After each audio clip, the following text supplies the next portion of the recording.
Dr. Schreifels here again. I'm going to go over a problem that I think some of you may have seen like this that you need to figure out and know how to solve. So you're given this concentration of this compound here, and you're told that the Ka for this compound is that value.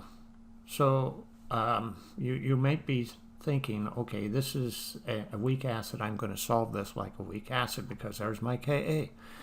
But wait a minute. You look at this and you say, okay, these compounds are almost exactly the same. The only difference is there's a hydrogen on the end here, one more hydrogen, and then this has 7 hydrogen, this has 7 plus 1 or 8. And there's this potassium here. Potassium is a cation and replaces the hydrogen that comes off of here. So that makes this the conjugate base of the acid. So we see the Ka, and we know that the compound that we are asked to figure the pH of is a base. So we know the initial concentration of the base. Remember, the conjugate of a weak acid is a base, and we'll give you a basic solution. So we expect the pH will be above 7.0. So we use the strategy for the salt of a weak acid, or in other words, the ICE table for a weak base. Now, the equilibrium constant we're going to need for that is not the Ka that's given, but Kb. We should know how to figure out Kb. I'll show you in a second.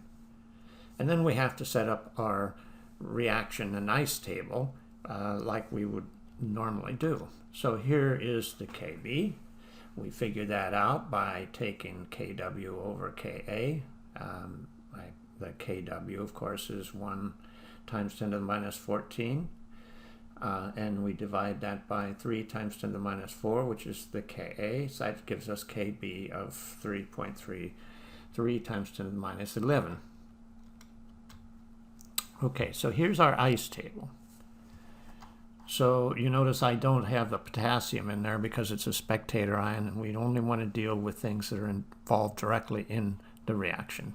So here's my conjugate base with its molarity, and initial molarity of the acid and the hydroxide are both 0. A little bit of the base is consumed and combines with water to form the conjugate acid and its hydroxide and the hydroxide. So the sum of these two gives us the equilibrium amount. That's the bottom row for each of the terms in that reaction. So we set that up. The Kb is equal to x squared, so x times x, divided by 0.1761 minus x. Now, again, like we've done many times, if the K equilibrium constant is pretty small, then the x term is going to be small. And that's what we're assuming here. And so we're going to drop out that minus x. This is to this part here, which I think is fairly easy to solve. So we rearrange this by bringing the 0.1761 over to the other side and then take the square root of it to get this, 2.42 times 10 to the minus 6 molar. That's going to be our hydroxide concentration.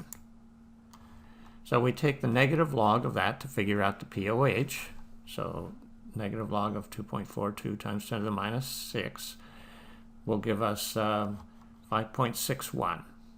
Now we're asked for the pH, not the pOH. So we subtract that from 14, that 5.61 from 14 to get the pH, and we get a value of 8.39. Hope that makes it a little clearer. Bye-bye.